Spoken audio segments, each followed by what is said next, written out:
Hey YouTube, in this deck profile I'm going to be doing my take on the new updated Genesis with G Guardians. So those of you that remember my deck profile from Genesis, normally I actually think Regalia is still my favorite deck, so this is the one I'm going to be featuring. I also have the Fenrir one, I have the Witches Legion base deck as well. But this is going to be Regalia. Regalia is probably like the first really competitive one. Artemis back in the day when Genesis first debuted was also pretty good. But this one took it up to another level. And then with the Legion it got even better during that era. So now the G Guardians are out. And Genesis got a pretty good one. I think it helps give them a little bit more flexibility in being able to pull off their effects in the event that they can't stride. But it also does help them consistently build up soul so they can do a lot more, particularly during the mid game, because it used to be that Genesis was very late game heavy, and they still do have a couple of problems in terms of because of their rear guards. They're pretty limited on what their rear guards do compared to the current decks out there, the competitive decks that have a lot more of the power creep benefits. So without further ado, this is going to be my take on the updated Regalia. So to start off for the first grade 3, I am running 2 Omniscience Regalia Minerva. So why I'm only running 2? I used to be running 3.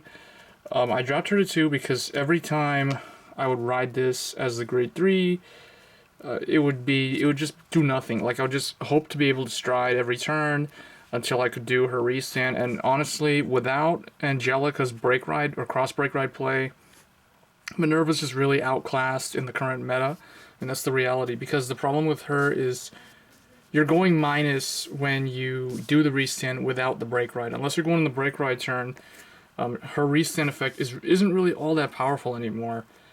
So that's why I dropped her down to 2.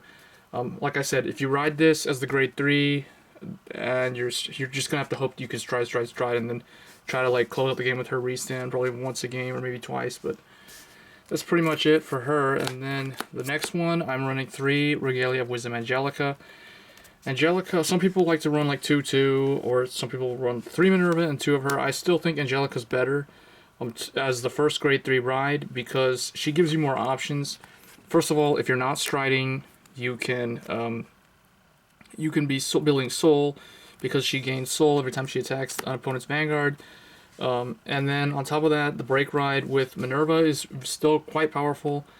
It's similar to the Ace in Kagero in terms of how powerful it can be. But it's still, the restand in my opinion really pales in comparison to a break ride into this card. So Cosmic Regalia CEO Yggdrasil, if you remember the last time I did Regalia, I was doing 3-3-3, so 3 Minerva, 3 Angelica, 3 Yggdrasil. Now I replaced the 3rd Minerva with the 4th Yggdrasil because I really wanted to see this card as the Vanguard more of the matches. So that's why I would much rather ride Yggdrasil as the first grade 3 for that game and just basically stride, whatever, Legion attack, stride, that kind of thing, build up soul for the majority of the game rather than I would like ride Minerva, do nothing, stride, or like ride this, stride, and then if I can't stride, then, can't really do anything compared to Yggdrasil. So that's the reason why Yggdrasil's back up at 4. In playtesting the deck, I have a lot more success using this, and also the break ride play into Yggdrasil on top of Angelica. It also makes the Legion skill that much scarier because of the plus 10k from the break ride. So plus Angelica has a pretty good draw 2 cards on break ride, which I like. So, and doesn't use any counterblast either. So 9 grade 3s. I do not run the stride fodder because the deck is not too stride heavy. Yggdrasil's still the major win condition for this deck. So stride fodder, stride enabler, whatever, grade 1 is not really needed. I keep all 4 of them in my Fenrir deck anyway. I only have a playset of them, so. But if you can run them, I'll tell you what you can take out if you want to run them. For grade 2s, I'm running 4 of the Legion Mate, Regalia Fate Norn. 4 of this is a must because not only does it help Yggdrasil's Legion attacks be stronger, it helps Minerva's restand attack be stronger on the second attack. If you Soul Blast this, she will get the 5k. So that's really good on the cross break ride. And then 4 midday Regalia Hemera. She is one of the key cards to keep recycling from the drop zone, although I will point out that they do have some alternative ways that can get around having to run 4 copies of this. But I've still found 4 of this to be ideal, because you do want to always have a minimum of 3 to 6 soul when it's your turn. So Hemera just helps enable that. And then the remaining grade 2 spots, really, you can do some interesting things. I was thinking of taking 1 Hespera out for maybe a Jupiter or some sort of 12k, something that could help pressure the opponent a little bit more, because Hesperus gives Genesis the retire ability to Regalias, basically when, well, actually not even just, it's not restricted to Regalia, but she is a Regalia, so she works really well with Hemera. Hemera can take Norn and Hesperus and stack them back into the soul. I just kept it at 3 because I do like having the pressure. It does make the deck play very much like Dimension Police in terms of how they're very centerline heavy, where the drawback of this deck really is none of the grade 2s can hit the Vanguard without a booster. So that is the major weakness of the deck right now in terms of that. I mean, people can run Jupiter, but I don't like the Jupiter's not Regalia. And she doesn't really do a whole lot. She doesn't really mesh well with the deck. Hopefully, they'll get one of those new GB1 11k Regalia sort of things in the future. But anyway, this is a grade 2 lineup. It's very centerline focused. Everything helps the Vanguard. For the grade 1s, I am running 3 Kushinada Perfect Guards and 1 Regalia Quintet Wall. It's Regalia. And also, it's the Legion is the major style of play for this deck, the major win condition. So I feel like 1 Quintet Wall in Regalia is still really good. And it's more like having a G Guardian as a Sentinel instead. So, because like I've been saying all along, G Guardians are just Bushiroad trying to bring back that defensive play style, kind of like what they did with Quintet Walls, or a new like defensive mechanic. Next, 4 Exorcism Regalia Shiny Angel. Again, same thing as Hemera. You always need to have like 3 to 6 soul, so you can always do your plays. And then 3 Limit Break Enabler. This, I feel, is actually not all that useful anymore. So if you want to run the Stride Enabler, you can potentially take these out, or you could try some other Regalia tech card. I did find this a couple of times. I was able to cross break ride on top of Angelica when I only had like 2 or 3 damage, which was pretty nice, because you could do the really strong restand, and that helps build a lot of damage early. So it still has its place in here. I just feel like now that I've dropped Minerva down to 2 and it's more Legion focused again, this card isn't as effective as it was in the previous build. And then 2 Ordain Owl. It's the only non-Regalia out of all the grade 1 and higher, but it's a very good card because it helps Yggdrasil and Minerva just be that much stronger, so it helps keep up with the power creep now for the decks that gain a lot of power. So that's the grade 1s and 2s. For the trigger lineup, I am still running the 4 Mirror Regalia Atlas, the stand trigger, because it's really good. This plus the 4 Norns, that's 8 cards that you could potentially put into the soul that give you the 5k to the Vanguard when they're soul blasted. So still very essential. It works surprisingly well with Minerva Restand also. And then just 8 criticals. You want to play the Regalia criticals, so the Clear Angel plus this Battle Maiden, because this is basically Flame of Victory for Genesis, really old critical trigger that everybody probably has, at least if you play this clan. That's the only trigger that's non-Regalia. And then we have the Regalia Heals and the Star. I'm still running Prey Angel, and Prey Angel also helped me decide to drop Minerva down to 2, because whenever I would ride Minerva, this thing would be sitting behind it and I wouldn't be able to do anything. So even if I still have to do that, because there'll be that occasional game where I still end up having to do that, and this will be kind of dead. It's kind of like running Judge Bow in Raging form. That's the way I look at it. So it's not a terrible card to run. I just like that it has Regalia in the name. So if I'm up against an opponent that likes to retire stuff and they would just retire this, it doesn't really matter, because I could just throw this in the soul with Prey Angel or Hemera. You can run, I see some people running Ameno Hoakari, but I don't like her because with the strides now, the deck can soul charge fast enough, so I don't think she's really that necessary. Although she's still a pretty decent backup. But I feel like if you have to, if on the turns where you play the old school style of just Legion first, or just Legion play, this helps you get that extra immediate like 6 soul, assuming she's still in the field.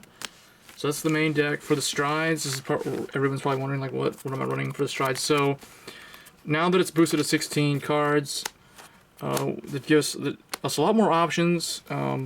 In this case, so I'm running 2 Beast Slayer Military Deity Tyre. He's the new Stride triple R, or not triple R, yeah, the triple R from the latest Fighters collection. I like him. It basically gives them OTTs, Divination ability or Scribe ability. And then what he does, so its main phase effect, Soul Blast 3. Look at the top card, you can put on the top or bottom of the deck, so you know kind of what does what CEO Amaterasu does. And then when you drive check a grade 1 or greater, you may soul charge 3. So if you don't get a trigger, essentially you soul charge 3. So it just gives you some choice. Mostly people will still, if they check a grade 1 and it's not a perfect card, they're going to put on the bottom anyway. But it just depends on how desperate they are to soul charge. Most likely you'll still get the soul charge 3 because your second or third card may not be a trigger, but you know, it just helps you dig through the deck to get the triggers. I feel like that seems to be what Genesis is starting to do now. They're sort of like kind of copying OTT, but only without that much hand advantage. And next I'm still running the Sacred Flame Ultimate Regalia Demeter. This is really good when you're sitting on Yggdrasil and you cannot pay the cost for Soul Blast 6 anymore, so you can stride this. And if you're in Legion, you can still charge 6. Because it still charges 3 for each heart, and then you get to unflip a card. So pretty good for Regalia exclusive from the first Fighters collection for Stride. Next, 2 Goddess of the Firmament Dione. Anyway, this is the on-hit one, so you almost don't see this that much. One of this is probably enough, but it does give them the OTT effect of when it hits, you can Soul Blast 3, look at 3 cards from the top of the deck, search for up to 1 from among them, put in the hand. So it's sort of like OTT, but it doesn't give you the effect for free to add cards. You have to like Soul Blast 3 to do it. Next, a card that I still sort of need 4 of, or 2 more of, Mythical Destroyer Beast, Vanguard. So still only have 2 of him, but the turn where he almost always try this guy like second or third, depending on how the match is. Usually he's always my second stride, but yeah, depends. If you don't have the 6 soul, you can't do it, so it doesn't mesh well with Yggdrasil. That's why I like these cards more. So honestly, running 2 of him, and the fact that he doesn't mix well with Yggdrasil is probably the reason why I don't bother getting 2 more of these. And I've always seemed to have mixed results with his effect. So I remember when he was new, everyone was like, oh, this card's really good, but it's not that great after all. Next, 2 Great Angel Doombrace. This is a pretty decent, solid stride from the first Fighters collection. But here's where it gets interesting. So for the G Guardians, thankfully Genesis got a pretty good G Guardian. The only problem with this, what I find, is that, again, it doesn't mix well with Legion. Because it takes stuff from the drop zone. It takes 3 cards from the drop zone and puts it into the soul. Nice thing about it is that you can just put as many as you can, up to 3. So if you don't have 3, you can still put 2 in. She just won't get the plus 5k shield. So that's the only downside of it. Originally I thought it was amazing, but then I realized in playtesting it that its effect to try to like G-guard early is not as good as using this later in the game, which is not that big of a deal for this deck because Regalia is not GB restricted. They don't have any GB1 rear guards or anything, so it's not too bad. Just kind of slows down Yggdrasil if I want to use this early. And then the remaining cards can be like any of the other ones. So good choices are Element or Metal Element, Scryu, and Dark Element Dismal. So I'm actually running like 6 G Guardians right now because a lot of my stride units, with the exception of this guy, are not really persona flipping. So it's like I can stride this twice, this twice, this twice, this twice. So that's like already like 6 strides, and you probably aren't going to stride 6 times a game, especially on a deck that doesn't run stride enablers. So, and then this once. So you can run as many of these as you can. It's just you can only use G Guardians only 4 times per match. But you can have like 4 of this, 4 of that, 4 of that in the. It's not like heal triggers. You can only have 4 heals total in the deck. But yeah, for right now, just these 3, 2 of him and 1 of this. Mainly only 1 of this because, and 1 of this because I've often only found myself using these once in a while. I don't actually use them that often. But yeah, they do. I can see why they're pretty pricey to get. So anyway, guys, that was my updated Regalia Genesis deck. Let me know in the comments what you think about Regalia. Do you think they can be competitive? And if not, why not? And what will they need to make them better? So as always, guys, stay tuned for more Cardfight Vanguard videos, and I'll see you guys next time. Thanks.